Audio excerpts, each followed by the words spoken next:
Vamos a hablar un ratito en La Única Fórmula sobre cine y filosofía de la mano de nuestro tallerista que hoy vino con invitados. Están parloteando adentro del estudio como niños jugando en un pelotero. Se trata de Augusto Ricardo, el de siempre. ¿Qué tal, Augusto? Buenas tardes. ¿Qué tal, Juan? Buenas tardes. ¿Cómo estás? Bien, todo bien, contento. ¿Con quién viniste, Augusto? Tenemos un invitado especial, el primer invitado, podemos decir, de la columna de cine y filo. ¿El próximo es Quentin Tarantino? ¿O todavía no estaba confirmado? Está chequeando ahí, agenda. No, bueno, nuestro invitado especial hoy es Ro. Él viene en representación de el ciclo de cine Videodromo. Ajá. ¿Qué tal, Ro? ¿Qué tal? Buenas tardes. Hola, buenas tardes. Vos sabés que en realidad Tarantino estaba primero en la lista para venir hoy, pero bueno, justo se me desocupó ahí un bache. Claro, y, dijiste, pará, y bueno, Tarantino. y Richard no pudo evitarlo acá, así que acá estoy en el programa. Tomá, en tu cara, Tarantino. Primero barró. Obviamente. El Videodromo. ¿A qué se dedica? ¿También hace talleres de cine? ¿Pasa películas en lugares para ir a discutirlas? ¿Es más o menos la misma escuela? Podemos separar a Rob de Videodromo. Rob ahora va a explicar un poco de qué va el ciclo de cine Videodromo. ¿Podés contarnos un poco rápidamente la historia del ciclo y cuál es la propuesta que tienen ustedes? Bien, de manera sintética, Videodromo es un ciclo de cine alternativo que nace en el 2015, abril del 2015 para ser más preciso. Somos 3 integrantes, los que conformamos el espacio, Tamara y Jessica, que son mis 2 compañeras que seguramente deben estar escuchando el programa en este momento. Saludos.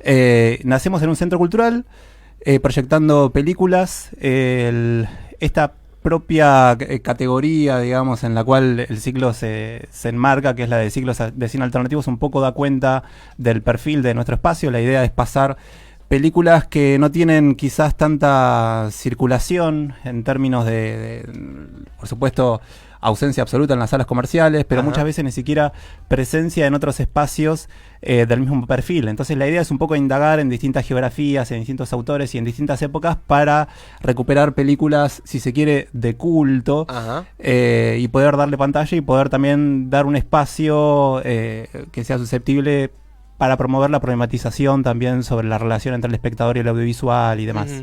Te hago una consulta, porque hay palabras que las usamos tanto que después ya las usamos de cualquier manera. Histórico, ¿no? Es como una palabra re inflada. La usamos tanto que ya nada es histórico, es todo intrascendente. Culto, cine de culto. ¿Qué significa que sea cine de culto? Bien, es una categoría en realidad para problematizar, porque generalmente se refiere o se hace referencia al cine de culto para hablar de películas que quizás en su momento fueron estrenadas y no tuvieron el impacto comercial esperado. Por ejemplo, uno puede pensar en una película hoy, por supuesto, ultra recuperada, sobre todo con la secuela que hicieron, que es Blade Runner. Blade Runner durante mucho tiempo fue una película de culto porque en su momento la cinta dirigida por Ridley Scott fue un fracaso en términos de taquilla. Entonces, de alguna manera, posteriormente, con el pasar del tiempo, se la fue recuperando. El cine de culto, uno le puede dar la definición que quiera y cualquier cosa en realidad entra dentro de esa categoría. Entran muchas cosas dentro de lo que es cine de culto, entra casi todo. Entra casi todo. Quizás lo que podemos poner como excepción son las películas más taquilleras o los tanques comerciales y demás. Pero pasado de acá un tiempo, qué sé yo, de acá a 50 años, capaz que Toy Story pasa a ser una saga de culto dentro de la animación. Sí, o alguna de estas películas nuevas de superhéroes, quizás en 50 años hay una revisitación de esto y nos damos cuenta que de acá a 50 años tienen un montón de sentidos, un montón de relevancias, no creo, pero puede llegar a pasar. Claro, pero lo cierto es que a modo de simplificar nosotros le llamamos películas de culto, pero en realidad el énfasis del ciclo está más bien puesto en el cine de autor o cine arte de distintas geografías y distintas épocas y demás que no suelen tener tanta presencia ni siquiera muchas veces en internet. Hemos pasado películas que las googleás y capaz que encontrás 2 o 3 artículos sobre esa película. Cine polaco, cine checo de la década del 70, de los 80, lo mismo cine francés, cine japonés. Es decir, un poco la idea del ciclo es esa: revisitar distintas geografías en distintas épocas con distintos autores que han realizado películas que a nosotros por lo menos nos resultan como significativas en cuanto al impacto que generaron en su momento quizás, o que pueden generar todavía el día de hoy, vistas con los ojos de quien no sé, mira Netflix o quien asiste a las salas comerciales. Claro, claro. Y hoy particularmente vamos a hablar de animación, o de películas animadas, o de una película animada.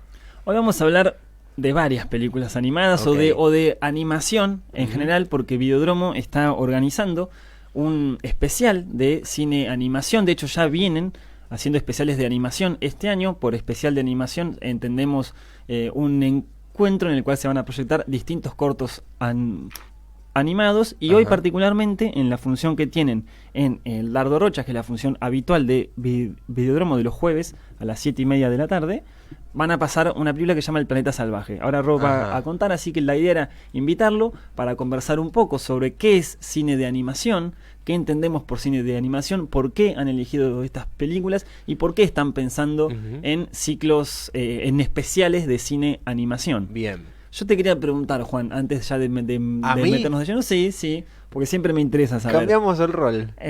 ¿Qué vínculo tenés con el cine de animación? Yo, bueno, las películas infantiles las vi todas, digamos, en esta exageración, ¿no? El Rey León, Mulan, todas esas me encantaron cuando era niño. Y ahora hace poco vi dos, pero no sé bien si son animación o qué son. Que creo que las deben conocer, son dos peliculones, por lo menos para mi gusto. Isla de Perros o La Isla de los Perros. Y la otra que es igual o parecida, Fantastic Mr. Fox. Bien. ¿Eso es animación? Eso es animación. No es el clásico dibujito animado. Es como de plastilina, ¿no? Es cierto. El color, la estética, no sé. Esas dos películas que mencionás justo, digo, la hace un director que es muy particular, que es Wes Anderson, genio total. Acá en el ciclo le rendimos tributo, lo amamos profundamente. Estoy de acuerdo. De hecho, Isla de Perros, vamos a revelar un dato personal, la fuimos a ver juntos, Rob. Efectivamente, al cine, sí. Y la disfrutamos muchísimo. Es un peliculón, ¿o no? Sí, totalmente.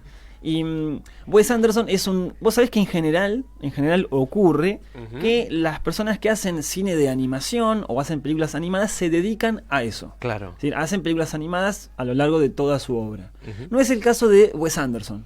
Wes Anderson, claro, en general, la mayoría de sus películas son películas con personas de carne y hueso, digo, ¿no? Por decirlo así. Y ingresó en el mundo de la animación justamente con Fantastic Mr. Fox.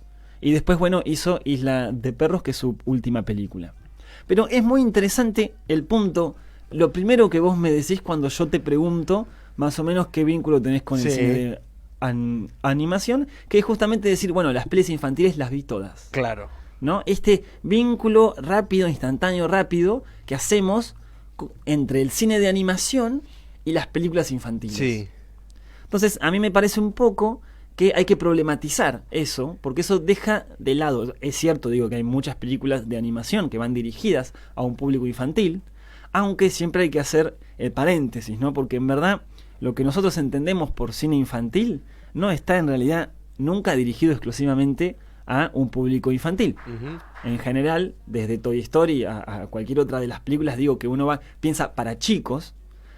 Sobre todo Toy Story ahora que están también interpelándonos a nuestra generación o a los treintañeros, digo, ¿no? Que vayan a verla por una cuestión nostálgica. Sino que en general, cuando sobre todo Hollywood o el cine industrial plantea un producto, plantea una película, elige a qué público se la va a vender. Ese público tiene que poder comprar la película. Y los niños en general no pueden comprar la película. Claro, decide la familia, digamos. Es decir, en verdad los productos infantiles están dirigidos a los padres. Que son los que pueden pagar esa entrada y los que de alguna manera deciden qué peli van a ver los niños. Entonces, en verdad, lo que nosotros entendemos por película infantil está siempre dirigida a los padres. Que son los que pueden pagar la entrada y los que tienen que disfrutar de la película.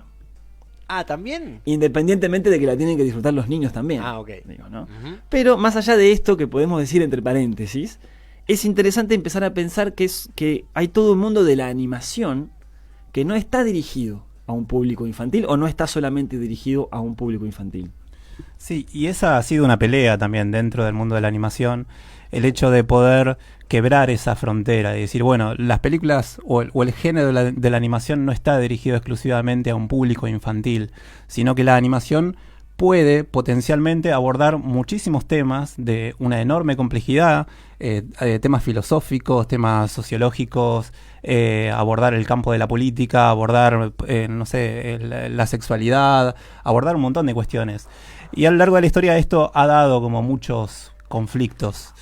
Por ejemplo, ha sido muy difícil la carrera de Ralph Bakshi en los Estados Unidos, quien es de alguna manera una suerte de estandarte del cine de animación para adultos. Yamamoto en Japón, es decir... Que los ninguneaban, digamos... No tanto que los ninguneaban, sino que también era muy difícil poder instalar su producto en las salas y poder promocionar una película que es animada como una película dirigida para un público adulto. Claro.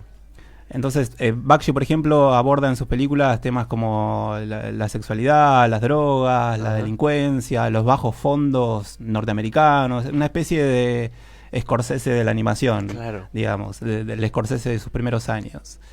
Entonces, ese es todo un conflicto y un problema, sobre todo con el monopolio de grandes empresas como Disney y demás, que le impregnan también a la animación un determinado carácter. Claro, que era lo que decía Richard. Que es lo que decía Richard, casi exclusivamente dirigido en principio hacia un público infantil. Por ejemplo, estas películas que vos mencionabas, Fantastic Mr. Fox y Isla de Perros, no terminan de ser películas del todo infantiles. No son películas infantiles. Me parece que no. Desde la complejidad de muchos aspectos, no solamente en lo realizativo, sino también de la trama, desbordan un poco ese límite. Así que ese siempre ha sido una problemática, esta pelea por ensanchar de alguna manera los límites de lo que es considerado el género de la animación. ¿Cuándo surge el género de la animación? O sea, ¿cuándo surge el cine animado? Y digo, ¿surge de la mano de Disney? ¿O empezó qué difícil, no. En realidad, para muchos estudiosos del campo de la animación consideran que, por ejemplo, los espectáculos de sombras chinescas son los primeros ejercicios de animación. Después se puede hablar de, por ejemplo, Blancanieves es considerado el primer largometraje animado y es del 37, lo cual es un gran error. Tiene que ver con quienes escriben la historia, más que nada. Pero en realidad el primer largometraje animado es argentino, se llamó El Apóstol, y hubo otro largometraje también de ese mismo año, estoy hablando del año 1917, fíjense, 20 años antes, que se llamó Sin dejar rastros. Paradójicamente ninguno de estos dos largometrajes dejaron rastros, es decir, no se conservaron esas copias, e inclusive después el primer largometraje animado el cual se conserva es del año 27, 10 años antes de Blancanieves, que es Las aventuras del príncipe Ahmed, de Lotte Reiniger.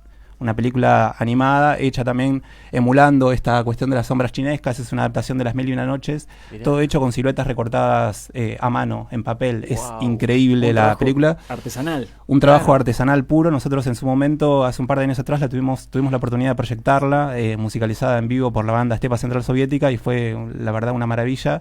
Y la película es alucinante, todavía vista a los ojos de hoy, 2019, la película es increíble, sobre todo sorprende el hecho de que la película haya podido ser realizada en ese momento, en esa época, y cuando uno toma dimensión de todo el trabajo que hay atrás de eso, la verdad que a uno un poco le vuela el cerebro. Le vuela el cerebro a uno que después quiere hacer una animación y cuesta un montón y tiene toda la tecnología y el software y la computadora y todo, y ver el trabajo inmenso que hizo Lotte y todo, por supuesto, el equipo, digo, no, en cine en general se trabaja en conjunto, y es muy interesante también pensar animación, poder pensar el cine de Méliès también, de Georges Méliès, como un antecedente de la animación, más relacionado quizá al trucaje o al efecto especial.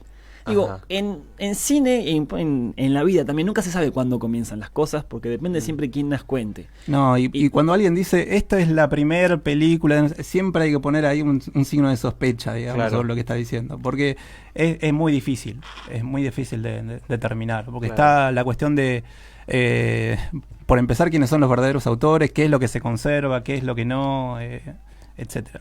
Lo que se conserva obedece más a políticas públicas de los distintos estados. De guardarlas. Que de decir, bueno, quedó porque era buena. No. O sea, hay mucho material de principios del siglo XX, ¿no? De todo lo que es el cine mudo que no se conserva. Claro.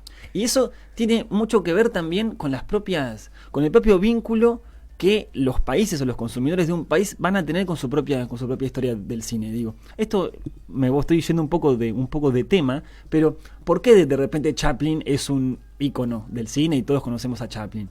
Porque por supuesto era un genio, digo, por su talento impresionante, pero también porque sus pelis se han conservado muy bien. Vos ves una película de Chaplin de los años 20 y se ve joya. Claro. Y la podés disfrutar porque la estás viendo bien. Ajá. Vos ves una película argentina de los años 20 y ya se ve todo borroso, ya se ve todo mal, se escucha mal. Como se ha conservado todo mal, claro, ya de por sí es más difícil poder vincularte con esa película. Claro. Y digo argentino, como puedo decir Japón, como puedo decir Irán, digo, ¿no? O sea, en general Francia, Estados Unidos, son los que han mantenido una política de mantener eso, entonces te pueden vender a Chaplin. Claro. Entonces es difícil vender las propias películas cuando se ven mal y se escuchan feo.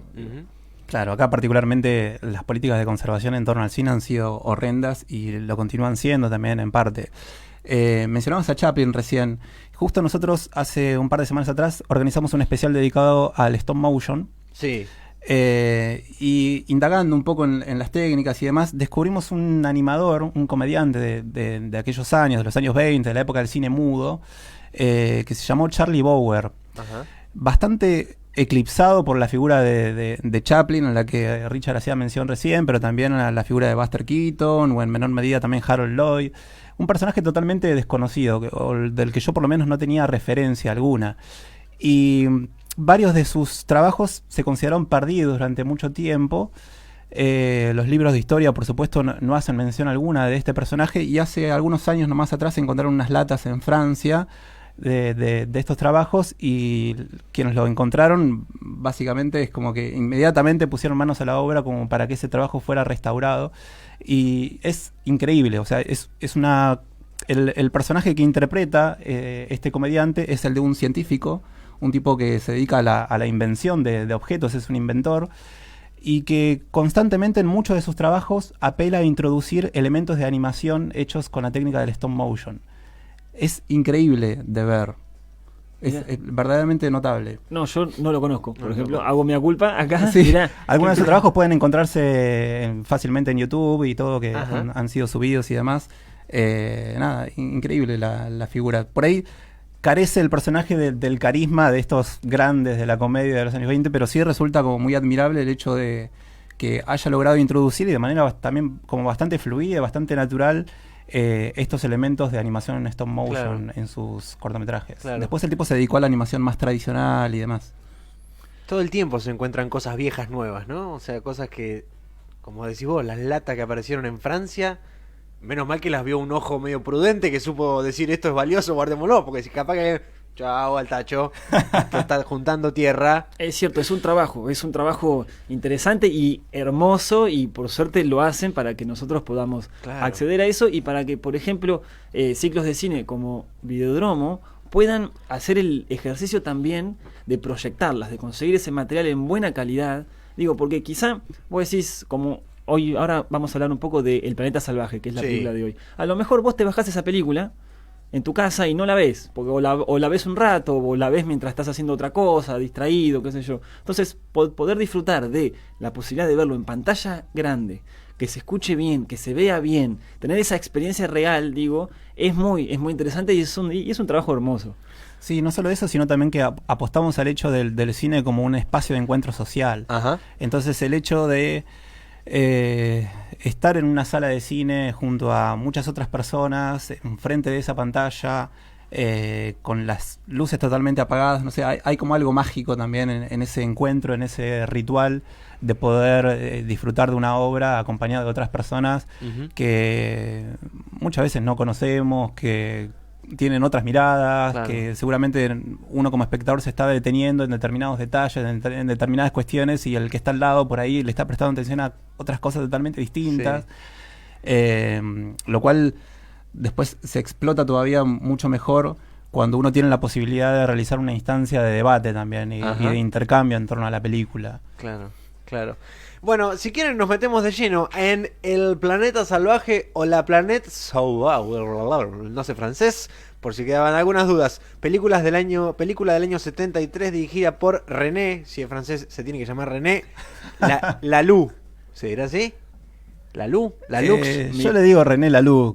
Vamos a decirle René Laloux, me gusta. El amigo René. ¿Por qué trajiste esta película? Claro, el brother René. ¿Por qué trajiste esta película en particular que tiene unos colores re locos, che? Bien, en realidad viene de la mano del hecho de que nosotros el sábado vamos a estar proyectando un especial dedicado a la animación francesa en el Cine Select también a las 19:30 horas. Qué linda sala, che. Y se nos ocurrió que podía llegar a ser una buena idea el pasar una película hoy jueves, justamente como para darle más impulso, más notoriedad a este evento del sábado, pero también aprovechando el hecho de que el sábado mismo vamos a pasar otros trabajos animados de René Laloux, algunos cortometrajes. Entonces nos parecía buena idea arrancar con la proyección de Planeta Salvaje, que como bien vos decías es una película del año 75, está basada en una novela de principios de los años 50 de Stefan Gull, es el autor, que se llama Noms en serie. Y la película es un clásico, volviendo a retomar esto que charlábamos al principio de la nota, un clásico de culto, digamos, de la animación de ciencia ficción. Producción en realidad franco-checoslovaca, para ser más precisos, lo cual es un dato importante porque dota, me parece, a la película de ciertas particularidades y de ciertas curiosidades en cuanto a la animación se refiere, en cuanto a la historia también, en cuanto a ciertas problemáticas que también hubo en el momento de la realización y demás. Es muy interesante que se piense esta idea de que es una película de cine de culto, porque es una película de animación de ciencia ficción, que en general no es tan habitual la animación de ciencia ficción, no es algo tan común, y en general históricamente la ciencia ficción ha sido considerada en todas sus dimensiones, en todos sus rubros, siempre un género menor. ¿No? En general en la literatura, en la historieta, no eran obras que en general tenían mucho, que le iba bien popularmente, obras muy populares, pero que la crítica de arte o la cuestión que tiene que ver con el arte no consideraba. La ciencia ficción siempre ha sido históricamente considerada un género menor, un género secundario. No, de hecho las publicaban en revistas baratas, en las famosas Pulp Fiction. Exacto. Exactamente. Entonces, y ahora estamos viviendo un proceso también de reivindicar un montón de obras, darnos cuenta que Isaac Asimov tenía muchísimo éxito, uno de los novelistas más exitosos de la historia, y que había al mismo tiempo un gran contenido, que era muy interesante, muy importante, lo que estaba pensando, lo que estaba diciendo. Entonces es muy interesante revisitar esto que es animación y ciencia ficción en una producción que es franco-checoslovaca, que igual le fue bien a la película. Sí, le fue bien. De hecho, ganó un premio en Cannes, en el Festival de Cannes se llevó el premio especial del jurado. Entonces, habíamos dicho que en general al cine de culto le iba mal, pero fíjense, a esta película en particular y a la ciencia ficción en general le fue muy bien en términos en general económicos, de taquilla, pero no accedía como a ese estatuto de los críticos de arte, los críticos de cine nos vamos a ocupar de esto. Entonces, esta película un poco logra eso, aunque después no trascendió popularmente. No llegó a trascender popularmente, como tampoco lo hicieron el resto de las películas dirigidas por René Laloux, que desde mi perspectiva tampoco están a la altura de lo que fue Planeta Salvaje, pero no por eso menos interesantes, como el caso de Gandahar, por ejemplo. Después ha trabajado con Moebius, también en el diseño de algunas películas. En el caso de Planeta Salvaje, trabajó con Topor también, que fue un animador, un ilustrador, un pintor y también cineasta bastante importante en su momento, de origen francés, con el cual también había trabajado previamente en Los Tiempos Muertos. Es uno de los cortometrajes que vamos a pasar el sábado, como también en Los Caracoles, que es una suerte también de introducción previa a lo que es Planeta Salvaje. Bien. Yo quería preguntar una cosita, Richard, ¿puedo? Sí, obvio que sí.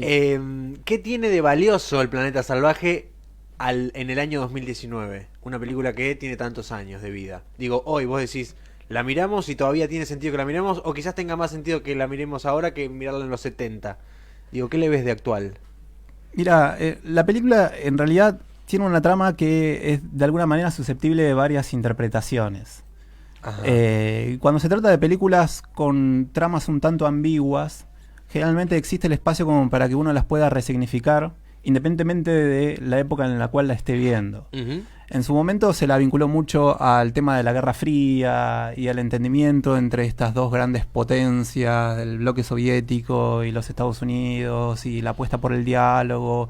Esa fue una de las interpretaciones. Después habla sobre el lugar del hombre en la Tierra y su relación con las otras especies.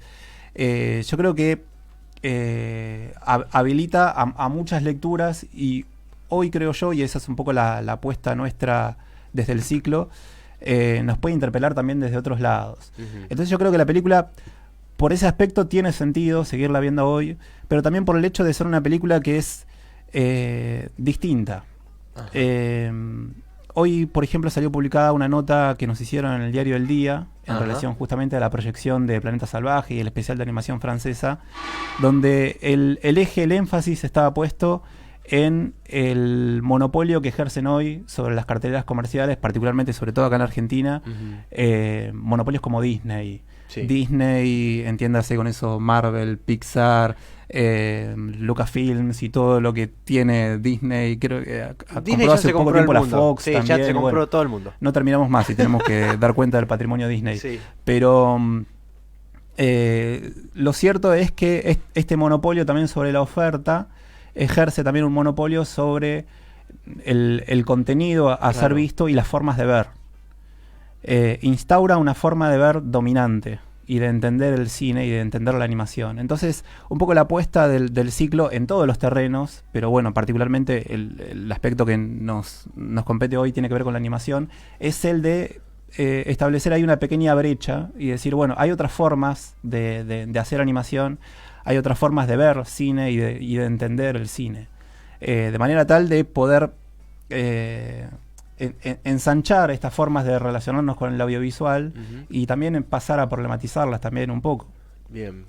En este sentido, es muy interesante pensar el planeta salvaje. Digo, por un lado la historia, que ahora la voy a resumir brevemente para pensar, digo, que es un argumento que tiende justamente en la ambigüedad que plantea Robo a pensar, a ver, a ser interpelado, digo, por lo que uno está viendo, y no solo a ser emocionado. Que esta es un poco la apuesta que suele hacer Disney, emocionarte, que le sale bien y es buenísimo, igual está buenísimo, es una experiencia maravillosa, pero que termina monopolizando el vínculo que tenemos particularmente con la animación, que siempre tiene que ver con una cuestión de infantilización. Yo solo voy al cine a emocionarme, a tener nostalgia, esto. El planeta salvaje cuenta la historia, anda corrigiéndome Rob, porque yo la vi hace un tiempo. Estamos, por supuesto, ciencia ficción, es un planeta, es otro planeta, habitado, digo, por seres muy extraños, por otras especies, en la cual el humano, o los humanos, son las mascotas de la especie dominante. La especie dominante se la pasa consumiendo como unas cosas medio lisérgicas, unas drogas lisérgicas, y tienen como unas máquinas que como que les incrementa el conocimiento. Y básicamente es lo único que hace esta especie, incrementarse el conocimiento y drogarse. Y tiene con los humanos una relación que es la que tenemos nosotros con nuestras mascotas. Es decir, las dominamos, las manejamos, digo, nos llevamos bien, nos entretienen, son tiernas para nosotros, son dulces, sí. Pero al mismo tiempo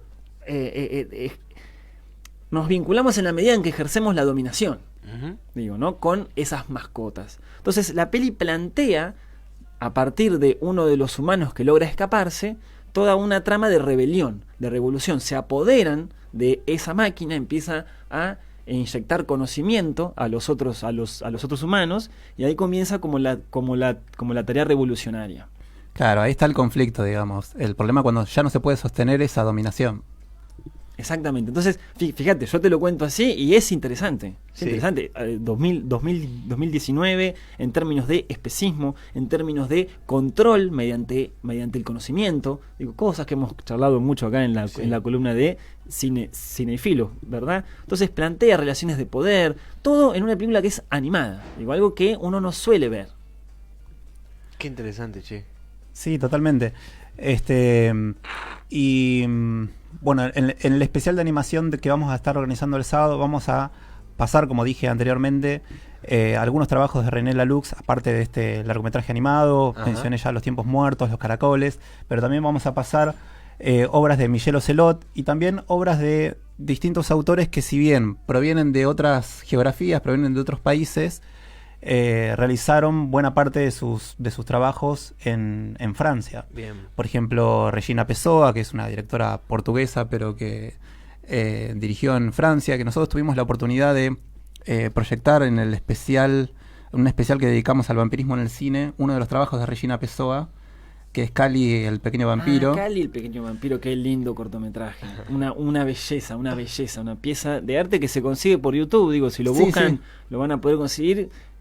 Cali, el pequeño vampiro, ¿no? El pequeño vampiro, sí. Sí, muy, muy bello, muy lindo. Pero después vamos a pasar a obras de Piotr Krambler también, obras de Valerian Borowczyk, que es un director que es polaco, pero que desarrolló buena parte de su trabajo como animador en Francia. Después el tipo se dedicó al cine erótico y demás, y a explorar otros campos. Pero que tiene un desarrollo ahí bastante interesante en el terreno de la animación y particularmente efectuado ahí en Francia. Les pregunto, como desafío, tenemos que ir cerrando, Richard. Yo sé que ustedes dos me parece que se quedarían 24 horas seguidas charlando y tomando mate. Una película que me recomienden para ingresar en esta otra animación, en este cine animado que no es el que decías vos de sentarme a emocionarme con Disney y el león que mata al otro león. ¿Tienen a un director que vos decís esta es la puerta de entrada a ese mundo, o una película? Qué difícil. Qué difícil. A mí particularmente me gusta mucho la animación japonesa. Yo soy más, no tanto de ver largometrajes de animación, sino ver anime. El famoso anime. Que eso son iba a series... preguntar. Animación japonesa es anime, no es que anime sea otra cosa, ¿no? No, exactamente. No. Bien. Que es una industria muy grande, por lo tanto hay también mucha porquería. O sea, como todo, como en cualquier industria, hay mucho producto que es muy parecido y muy malo. Pero si quieren ver algo interesante, les recomiendo que lo acaban de subir a Netflix, Evangelion. Evangelion me parece que es una serie muy interesante para ver. Y ahí tenemos, algo que es completamente, no es para niños. No. O por lo menos te deja medio perturbado si lo ves de niño, digo. Claro. De hecho, ocurrió, ¿no? ¿Vos más o menos cuándo viste Evangelion? ¿Llegaste a verlo cuando se estrenó en la tele? Allá por los años 90. Lo llegué a ver cuando la pasaban por Locomotion. Pero yo igual ya tendría 14, 15 años más o menos. Ya eras grande, sí. Pero igual, una serie inquietante. Sí. Y la habré visto como 20 veces más o menos. Porque encima es una serie corta que dura 23 capítulos y en Locomotion hacían maratones todo el tiempo. Los episodios duran 20 minutos, media hora. O sea, te la fumabas. Devorás. Entonces, eso es algo que pueden ver fácil, o sea, relativamente fácil quien tenga Netflix. Y particularmente, para quedarnos dentro de lo que es japonés, yo recomiendo mucho un director que se llama Shinichiro Watanabe, que ha hecho series y películas, particularmente 2 series muy buenas. Una es Cowboy Bebop, que es un clásico también de culto. Fíjate, esta vez sí, es una serie de 26 capítulos, la cancelaron en el capítulo 12. Todo el resto de los capítulos se comercializaron después en DVD. Bien. Y hoy es como considerada completamente de culto. Y otra serie que es de ciencia ficción también, mezcla la ciencia ficción, las naves espaciales con el jazz. Es muy interesante, Cowboy Bebop, de ahí el nombre, con también esta cuestión del género western, son unos cazarrecompensas. Y otra serie que hace lo contrario, o sea, se va como al pasado, pero también hace una intervención musical, se llama Samurai Champloo. Va de samuráis, es una historia de samuráis en el periodo Edo de Japón, todo musicalizado con hip hop. Mirá, qué loco. Hace una mezcla extraña también, 26 capítulos, sus series tienen que ver en general con los viajes, con los amigos, y nada, yo lo disfruto mucho, recomiendo mucho la obra de Watanabe. En Netflix pueden encontrar una serie, no sé si está ahora, no sé porque viste que Netflix sube y baja cosas, actualiza, que se llama, no lo voy a pronunciar en japonés porque no me acuerdo el nombre, no sé cómo se pronunciará, Sankyu no Terror, que es como se escribe. Sankyu no Terror. Es una serie también de 20 capítulos de 2 niños, 2 adolescentes terroristas que comienzan a poner bombas en Tokio. Miércoles. Muy contemporánea y es muy interesante la serie. Bien. Chicos, gracias por venir a visitarnos. Falta volver a venir. Falta la recomendación de Rob. Pero me parece que no quería decirla. Sí, tenía muchas dudas. La quería decir. Vamos, sí, no, aparte está buena esta sección recomendada. Sí, sección no sé si terminas todas las columnas así, pero está bueno. Sí, me encanta. Genial. Me encanta. No termino nunca así, pero hoy sí. Hoy sí. No, pero está lo vamos a implementar, lo vamos a implementar. Sí. A ver. Bien, yo soy un poco más... Me gusta el anime, me gustan muchas cosas del anime, pero también encuentro como mucha reiteración en el mundo del anime y en algún punto hasta también mucha saturación. Por ejemplo, Miyazaki a mí me encanta, pero la verdad que estoy medio cansado de Miyazaki, de verlo por todos lados, sobre todo después de que Disney compró los derechos de distribución de las películas y demás. Yo soy un poco más friki, si se quiere. A mí me encanta una adaptación que se hizo El flautista de Hamelin. Es una película checa en stop motion que es fantástica. Jiri Tranka es el director y la película es absolutamente maravillosa. Prácticamente no tiene diálogos. Y la animación verdaderamente resulta increíble. Nosotros en su momento tuvimos también la oportunidad de proyectar esa película y después cualquier animación de Jan Svankmajer, que es el gigante checo de la animación y para mí uno de los directores contemporáneos todavía vivos y en actividad más importantes que existen de la animación, del surrealismo, aparte un tipo con manifiesto surrealista y todo. Cualquier cosa de Jan Svankmajer es fantástica, digamos, y no tiene desperdicio. Nosotros ahora vamos a realizar el segundo especial, después de esta animación francesa, vamos a realizar un segundo especial dedicado a la animación en stop motion, donde vamos a volver ahí a poner en pantalla a Svankmajer y la verdad que resulta imperdible también. Bien, gracias chicos por haber venido a visitarnos. Recordemos por favor la fecha de la película francesa y vos Richard si tenés talleres también recordalos. Bien, hoy pasamos entonces Planeta Salvaje en el Cine Select en 56.7, creo que la entrada todavía sigue siendo por 6 porque están ahí remodelando el pasaje y demás. En obra. 19:30 horas, la entrada sale 30 pesos. El sábado también en el Cine Select 19:30 horas el especial dedicado a la animación francesa. Perfecto. ¿Dónde pueden ver toda la información? Redes. Bien, la información la pueden ver en nuestro Facebook, en Videodromo Proyecciones, y si no también en Instagram. Perfecto, Richard. Yo no tengo fechas de Cinefilo La Gorra en La Plata. Esta vez me voy de gira. ¿Te vas de poco gira? Al interior de la provincia. El sábado voy a estar en Olavarría con un taller dedicado a Judith Butler y Agnès Barda. La segunda parte que se llama Vidas Precarias. Y voy a estar en Tandil el domingo.